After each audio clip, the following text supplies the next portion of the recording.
Protesters have amassed in cities across the United States to denounce Donald Trump in the largest nationwide show of opposition since the president took office in January. The hands of protest planners aimed to hold rallies in the 1,200 locations, including all the 50 U.S. states. Thousands of people turned out in Boston, Chicago, Los Angeles, New York, and Washington, D.C., among other cities on Saturday. Protesters cited grievances with the Trump's agenda ranging from the social to economical issues. Also coming days after Trump announcement that the United States would impose import tariff on most countries, including the world, gatherings were also held outside the United States, including in the cities of London, Paris, and Berlin. In Boston, some protesters said that they were motivated by the immigration raids on the U.S. university students that have led to arrest and deportation proceedings. Law student Kathy Smith told BBC News that she was motivated by the Turkish international student Rumeysa Öztürk, whose arrest near the Boston area Tufts University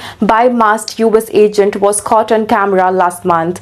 "You can stand up today or you can be taken later," she said, adding that "I am not usually a protest girly." Also, "Stop hurting people and he's an idiot," they chanted, "Hands off Canada, hands off Greenland, and hands off Ukraine," referring Trump's changes to the U.S. foreign policy. Trump has repeatedly expressed interest in the annexing of Canada and Greenland. He also got into a public dispute with the Ukrainian President Vladimir Zelensky and has struggled to negotiate a peace deal between Ukraine and Russia.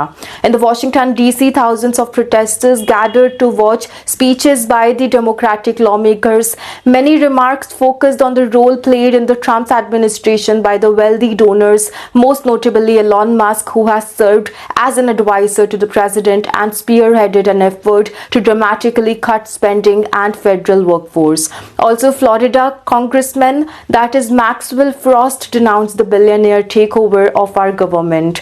Also, "When you steal from people, expect the people to rise up at the ballot box and in the streets," he shouted.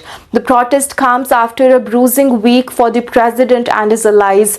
Republicans won a closely watched special Florida congressional election on Tuesday, but with slimmer margins than they had hoped.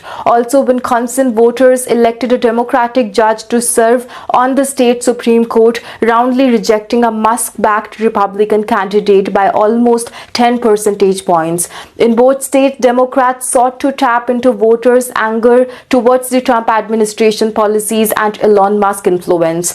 Some polls shows that approval rating for the President Trump to be slipping slightly.